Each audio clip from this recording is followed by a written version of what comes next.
Hello and welcome to the DSR Daily. I'm your host for today, Riley Fessler, joined by Minna Stein as always. How are you today, Minna? I'm well, thanks. How are you? Not too bad. The heat wave is subsiding in DC. It's only 94 today. Gonna feel like 100. So, it's an improvement. I know when I saw that, I was like, "Ah, a fall breeze. Beautiful the out today." crisp autumn air is sweeping over DC. Well, aside from that slight reprieve from the heat, what do we have on the docket today, Minna? Great question.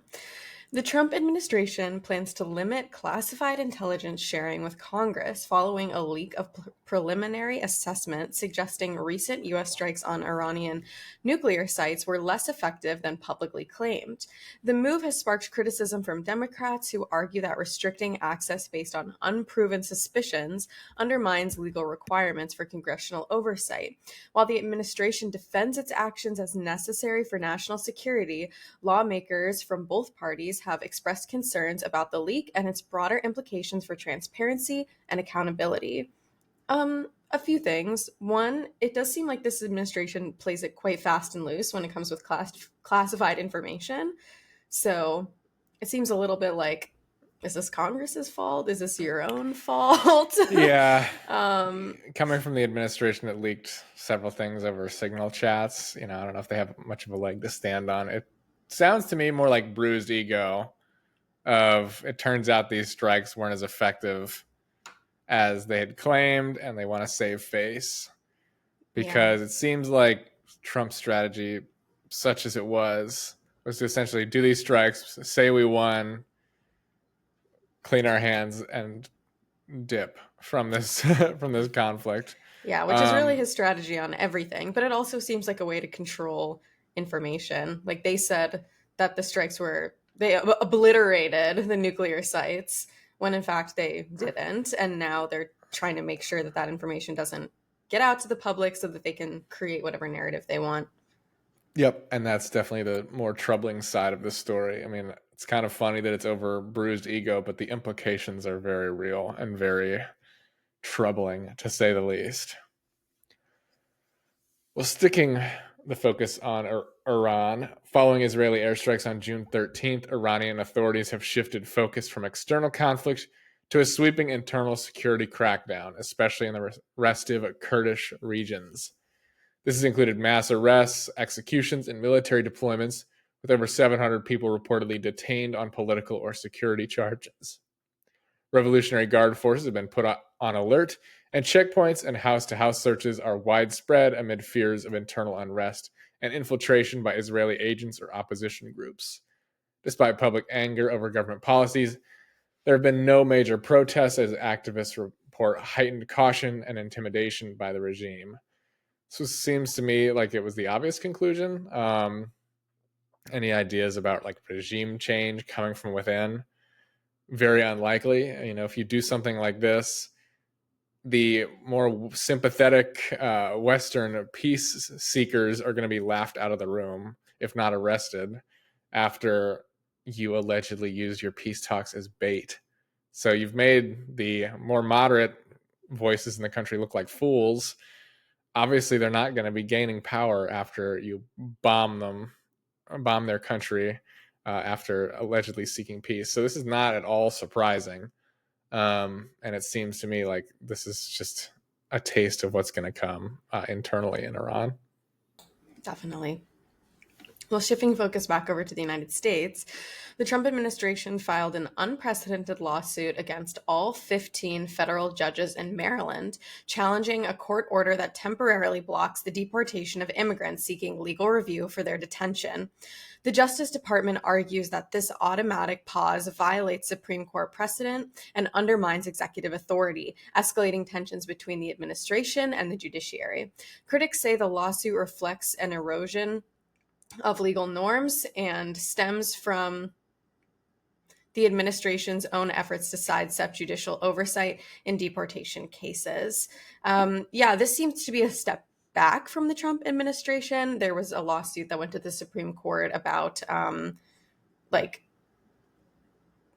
judges losing their judgeship over doing things like this. And the Supreme Court was like, you can't just take away their position because you disagree over a decision on how law is interpreted. So that was a very clear decision from the Supreme Court that you cannot do that. So now the Trump administration is trying something else where they're suing every single federal judge in a state and seeing how that plays out. So I guess stay tuned and we will see how that goes.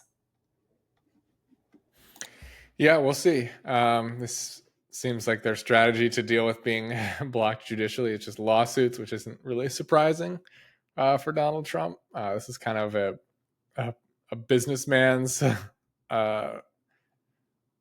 strategy for dealing with legal trouble. So it's not really surprising that he's employing this here. Hopefully it's unsuccessful.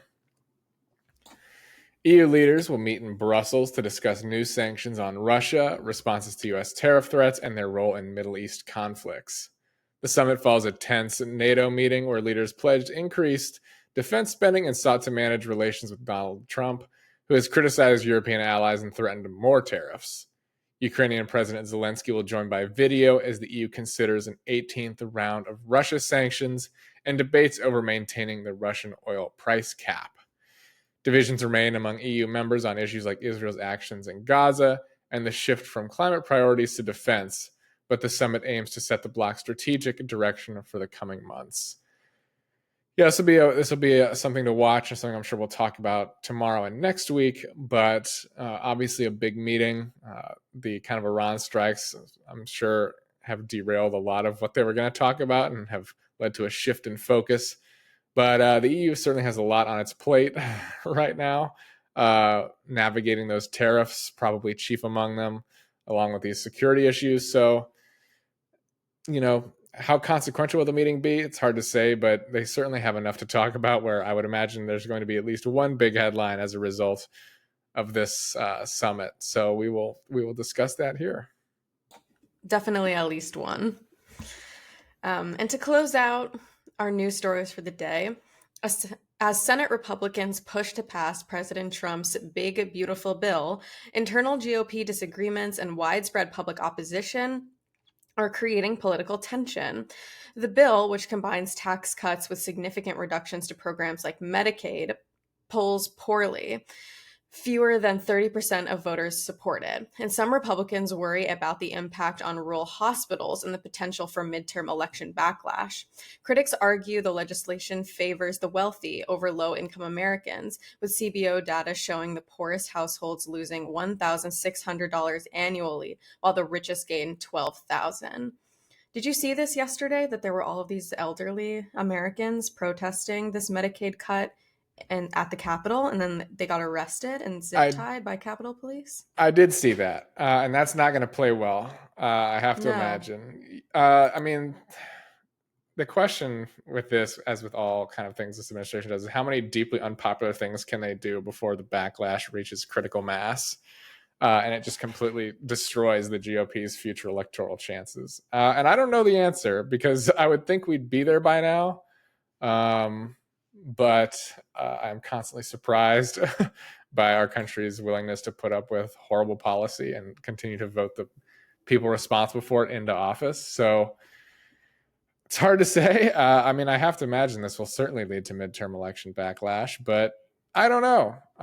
We certainly live in non-standard political times. So, you would think this would be a killer for the Republicans come the midterms and come 2028, but there's a good chance that it just might not if it is passed. But its passage is certainly no guarantee right now. I don't know. We saw during the election that Americans are primarily voted or motivated by their own wallet. And if this passes, poorest households are losing over $1,000 annually. That might motivate people to get rid of the people who are causing them to lose money. I would think. I would certainly think so. But the reality of the situation doesn't always play a factor either, as we saw with perceptions of Biden's economy as being really weak, despite the fact that it was relatively strong. So I mean, I think the Republicans' greatest skill is as spin doctors. So if they can manage to spin it as being somehow somebody else's fault, despite them controlling most branches of government, I would not put it past them to be able to pull something like that off. So I am not counting my chickens before they hatch. Let's blame it on Nancy Pelosi. Nancy Pelosi and Joe Biden. It's their fault. Well, that is all we really have today, but we will be back for our members tomorrow. I fear our public listeners will have to wait until Sunday to hear the next DSR Daily. It's our weekly wrap-up where we go over the big stories of the week and look ahead. So stay tuned for that. But of course, we have more podcasts coming on all our feeds today and tomorrow, so stay tuned for those. But until we see you again, bye-bye.